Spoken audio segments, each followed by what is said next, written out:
प्रिय संस्कृत मित्राणी नवा संस्कृता आर के संस्कृत स्टडी में आप सभी भाई बहनों का हार्दिक स्वागत अभिनंदन करते हुए हम लोग वाचन कर रहे हैं उत्तर रामचरितम और उत्तर रामचरितम के तृतीय अंक में अब श्लोक नंबर 21 का हम लोग वाचन करेंगे।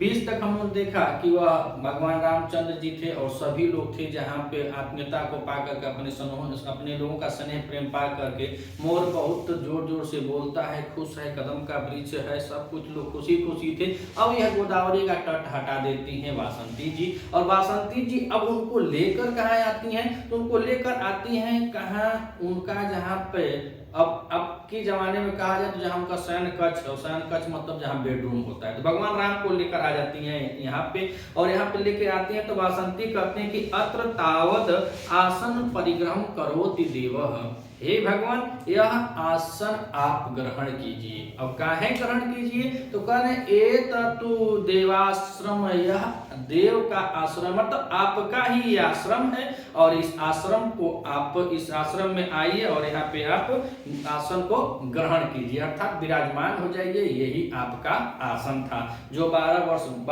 वर्ष पूर्व आप लोग यहीं रहते थे। अब वही बतिया यहाँ बताएंगे कि 12 वर्ष बाद आप लोगों का क्या हुआ था और आज 12 वर्ष बाद क्या होगा। तो यह फील अब भगवान रामचंद्र को करवा रही हैं। अगर आप कहीं किसी भी जगह पर अपनी पत्नी, अपनी प्रेमिका, किसी के साथ जहाँ पे गए हैं, दोस्त यार हित मित्र किसी के साथ अगर आप मान लीजिए कि कहीं गए हुए हैं, सिंपल बात बता दे रहे हैं कि अगर आप यहाँ मुक्ति धाम या मुक्ति पथ पर अपनी गर्लफ्रेंड को लेकर गए हुए हैं, दोस्त मित्र जो जिगरी यार के साथ अगर आप गए हैं और कभी अकेले जाएंगे तो यह मानवीय प्रवृत्ति है कि आपको उसका स्मरण जरूर आएगा, याद जरूर आएगा, जिसके प्रति दिल से आपको स्नेह प्रेम है, उसके साथ में आप जहाँ उठे हैं, बैठे हैं, खाए हैं, पिए हैं। इंसान जब वहाँ अकेले जाता है तो उनको स्मरण आता है, उसको वो याद जरूर करता है। तो यही कह तो रहे हैं कि प्रत्यक्ष रूप से नहीं लेकिन अप्रत्यक्ष रूप से खूब वासंती इनको लखा रही है। तो कह रहे कि आप इस आसन पर ग्रहण कीजिए क्योंकि ये आसन भी आपका ही है, आप यहाँ रहते थे। तो इस आसन में जब भगवान रामचंद्र अकेले बैठेंगे तो उनको माता सीता की याद अइबे करेगी। तो आइए देखते हैं अब श्लोक नंबर 21 में कवि जी श्लोक को निबद्ध किए हैं वसंत तिल का छंद में। अब वसंत तिल का छंद में अब कवि जी क्या कहते हैं, तो वसंत तिल का छंद का लक्षण होता है उक्ता वसंत तिलका तब जा जगोगम, उक्ता वसंत तिलका तब जा जगोगा। तो उसे कवि जी कह रहे हैं कि निरंध बाल कदली वन मध्यवर्ती, निरंध बाल कदली वन मध्यवर्ती, कांता सखस्य शयनी शिलातलं ते, अत्र स्थिता तीरम् अदादवन गोचरेभ्य, सीता ततो हृदय न विमुच्यते समा, न विमुच्यते समा। यह वसंत तिल का छंद है, वसंत तिल का में यह श्लोक निबद्ध है।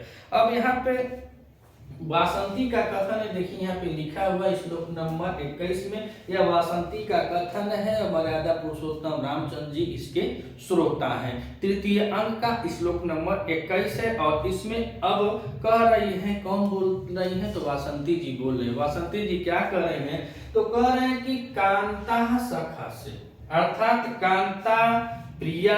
मेघदूत में यही शब्द को कालिदास जी इतना निखार कर बताए हैं कि कांता सखस्य, कांता रूपी जो प्रेम स्नेह, कांता माने होता तो पत्नी ही है, लेकिन कवियों ने बताया कि कांता उस पत्नी के लिए, उस प्रेमिका के लिए प्रयोग किया गया शब्द है जिससे असीम प्रेम।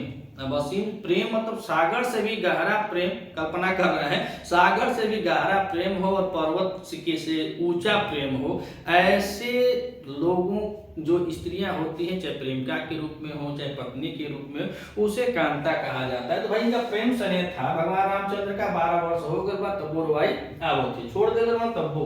तो कांता सखस, जो पत्नी रूपी जो सखी है अर्थात जो आपका मित्र है, उसको कवि जी कह रहे हैं कि प्रिय सीता जो थी वो आपकी सखा थी चाहे पत्नी थी। तो उन कांता सकस उस प्रिय सीता जैसे मित्र के साथ, क्या हो जाएगा, उस सीता जैसे मित्र के साथ आप निवास करते थे। तो कहाँ निवास करते थे, तो कह रहे हैं कि निरंध बाल कदली वन मध्यवर्ती, और यहाँ पे कह रहे हैं कि शयनीय शिला तलम ते, तो ते कांता, तो जब आप अपनी कांता रूपी सखी के साथ शयनीय शिला तलम, और शिला तलम होता है एक पर्वत जो चट्टान होती है, उस चट्टान के बारे में बता रहे हैं कि शिलातल जैसे भूतल होता है, भू का तल भाग, उसी तरह वो शिला का तल है, तो इसीलिए कह रहे हैं कि शिलातलम। और शयनीय कह रहे हैं कि जिस पर आप लोग सोते थे,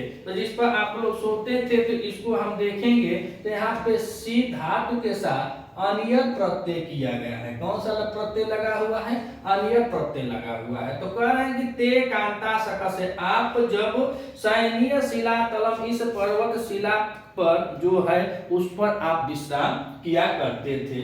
अब इस शिला तलम का विशेषण पहली लाइन में पूरा बता रहे हैं कि वो शिला तलम था कैसा, कहाँ था, तो उसको बता रहे हैं कि वन मध्यवर्ती, वनों के बीच में, वनों के बीच में वह शिलातल था जिस पर आप लोग निवास करते थे। और कह रहे हैं कि निरंध बाल कदली, और बाल कदली कहा जाता है कुछ केली के वृक्ष होते हैं, बाल माने सुकुमार, जो नए नए केला मान लें या चाहे केली होता है, तो इसका अच्छे से बताया जाता है कि जो केला होता है उसका तना थोड़ा ऊपर जाके पत्ते निकलते हैं, लेकिन कदली को लोग बताते हैं कि थोड़ा नीचे ही रहती है, उसके पत्ते बहुत होते हैं। और यह ऐसे वृक्ष होते हैं, ऐसे पौधे होते हैं कि एक को लगा देंगे, दो को चार को, उसी में से वह घना होता जाता है।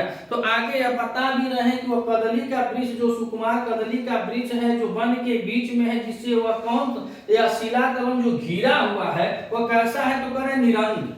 निरंध, निरंध का मतलब तो यह होता है कि जब कोनो छेद ओद भी न हो। अच्छा, आप किसी प्रेमिका के साथ हैं, चाहे अपनी पत्नी के साथ हैं, आप कहीं जाएंगे, सोएंगे, चाहे बैठेंगे, तो क्या खुले आकाश में और खुले वातावरण में तो रहेंगे नहीं, कहीं ना कहीं आड़ बेड़ तो चहबे करेगा। जाको इसे कहेंगे आप पपुआ कमाई खरियाने में, ऐसा तो करेंगे नहीं, कहीं भी आप आड़ बेड़ करेंगे।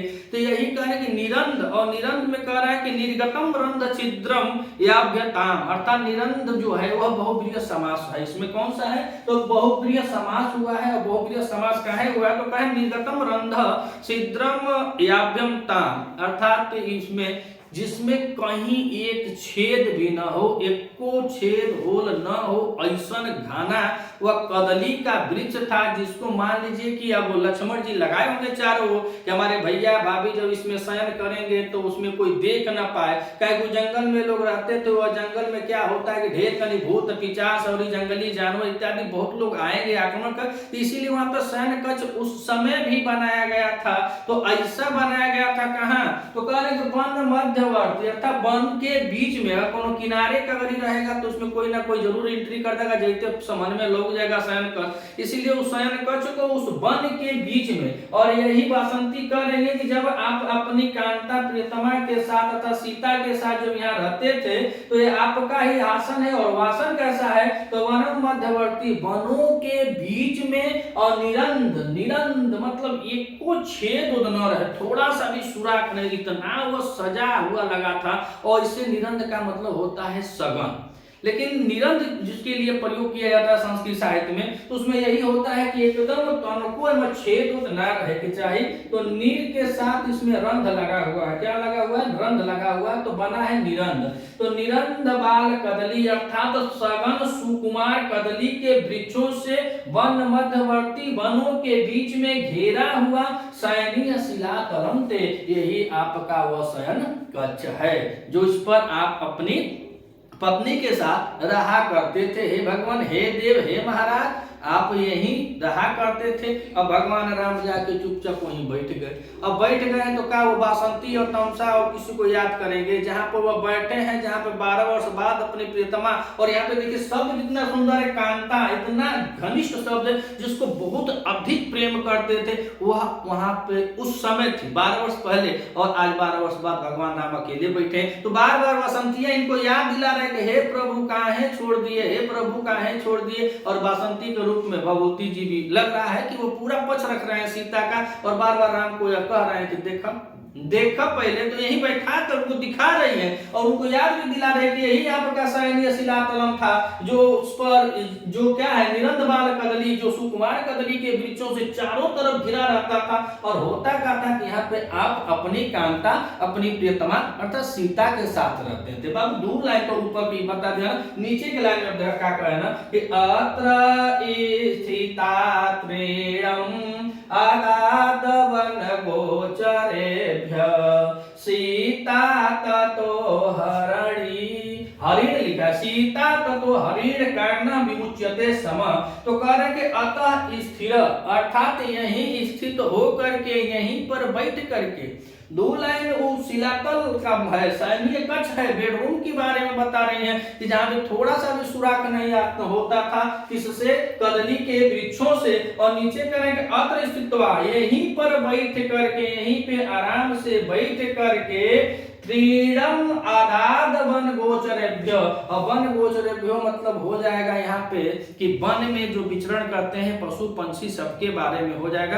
तो यहाँ पे जो पशु पंछी होते हैं तो यहीं पर बैठ करके जो पशु पंछियों को क्या करती थी? तीड़म, और तीड़म माने बाबू होता है घाव। और यहाँ पे आदाद की बात करें तो आदाद में इसमें दा धातु है। क्या है आदाद में? इसमें दा धातु है। दा धातु के साथ लुंग लका प्रथम पुरुष एक वचन की क्रिया लगी हुई है। तो कह रहे हैं कि आदाद, तीड़म आदाद, वह घास देती थी वन गोचरभ्य, जो वन में विचरण करते हैं वह। तो वन गोचरभ्य मन जो वन में जो पशु पंछी हैं सबको दाना पानी कहां से देती थी? तो यही सैन्य शिलातलम से। यही सैन्य शिलातलम जहां आपका समझिए बेडरूम है, जो सघन कदली के वृक्षों से, जो सुकुमार कदली के वृक्षों से घिरा हुआ था, यहीं पे अत्र माने यहीं पे स्थित्वा माने स्थित होकर के, बैठ करके, वन गोचरभ्य वनों में जो पशु पंछी हैं उनको क्या करती थी? तीड़म आदाद, वह तिनका या घास देती थी। लेकिन किसको घास देती थी? अब नीचे की लाइन में कहेंगे कि सीता ततो हरिण कैन विमुच्यते सम।